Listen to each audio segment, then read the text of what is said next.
Tuesday, May 30th, 2023, Watkins Jail, Phoenix, Arizona. For the months of May and June, our classes are limited to only 20 minutes, and for now, I am assigned to visit Pods 3D, 4A, and 2A. Today, Pods 3D and 4A were quarantined. The 4A class was packed. In theory, we're only supposed to have 15 inmates per class, but the officer let more than 15 men in. I only brought 15 copies of the opening hymn, so some of the men had to share. We introduced ourselves as sons of God and sang Love One Another. As I have loved you, love one another. This new commandment, love one another. By this shall men know ye are my disciples, if ye have love one to another. The man that volunteered to say the prayer was a little hesitant, so I took the laminated steps of prayer that was magneted to the whiteboard and walked it back to him.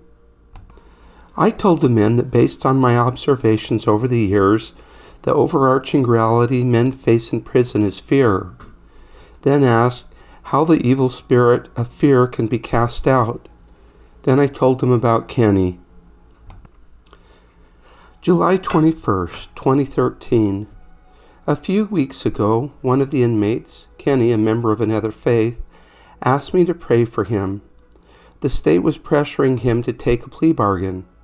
Whenever he met with the judge, prosecutor, and his attorney, he was confused, scared, and distrustful of everyone, including his own lawyer. I told Kenny that I would pray for him that week. The following week, I told Kenny I had prayed and fasted for him. He said he wanted to learn about fasting because he was still scared and confused about what to do. We read the story in Matthew chapter 17, verses 14 through 21, where Jesus explains to his disciples that certain devils only come out by prayer and fasting.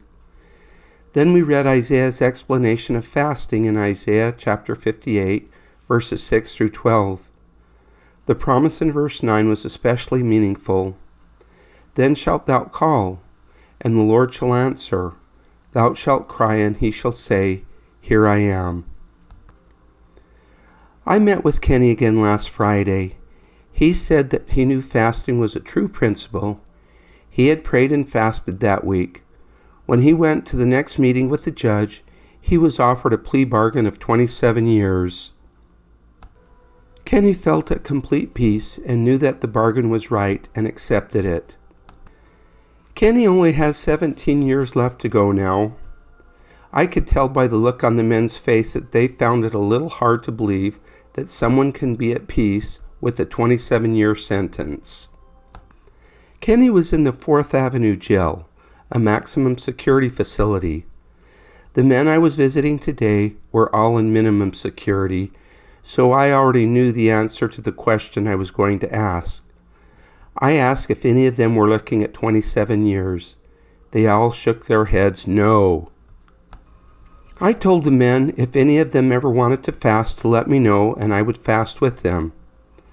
As the men were going back to their cells, a young man approached me and asked if I would fast with him. When I asked him what he wanted to fast for, he said to straighten out his life. So this weekend, I will be fasting with him to straighten out his life.